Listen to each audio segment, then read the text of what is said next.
অনুরাগী ছোঁয়া ধারাবাহিকের আগামী পর্বে আমরা দেখতে পাবো সন্ত্রাসী ইরা সূর্যের স্ত্রীর দাবি নিয়ে সেনগুপ্ত বাড়িতে এলে দীপা ও লাবণ্য ইরাকে বেদম ধোলাই দিয়ে পুলিশের হাতে তুলে দিল।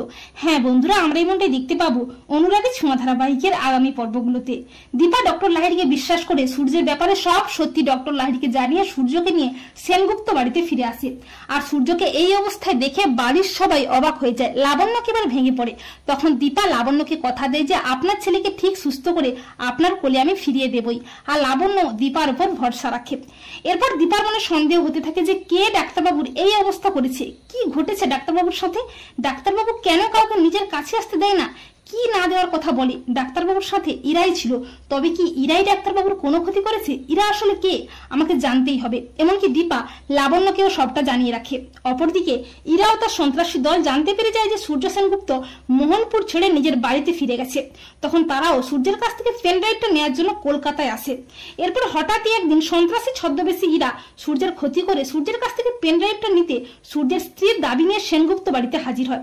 ইরাকে দেখে অবাক হয়ে যায় সবাই, কিন্তু সূর্য ইরাকে দেখে প্রচন্ড ভয় পেয়ে যায়। সূর্য বলে ও আমাকে মেরে ফেলবে। দীপা বলে ডাক্তারবাবু আপনার কিচ্ছু হবে না, কেউ আপনাকে মারবে না। দীপা রণমূর্তি নিয়ে ইরার মুখোমুখি দাঁড়িয়ে বলে কি ইরা, এখানে কেন এসেছো, কি চাই তোমার?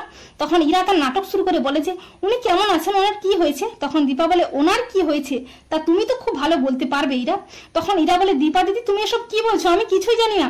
ইরা সূর্যের সামনে গিয়ে বলে কেমন আছেন ডক্টর সূর্য সেনগুপ্ত?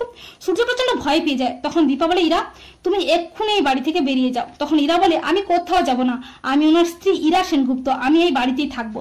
তখন দীপা বলে যাবি না? এই বলে দীপা রণমূর্তি নিয়ে একটা লাঠি নিয়ে ইরাকে বেদম ধোলাই দেয়। আর বলে বল তুই তোর আসল পরিচয় কি, তুই ডাক্তারবাবুর সাথে কি করেছিস? আর ইরা দীপার এই ভয়ঙ্কর রূপ দেখে প্রচন্ড ভয় পেয়ে যায়। এরপর লাবণ্য দীপার প্ল্যান মতো পুলিশ হাজির হয়। এরপর সন্ত্রাসী ইরা ও তার দলবলকে পুলিশ অ্যারেস্ট করে টানতে টানতে থানায় নিয়ে যায়।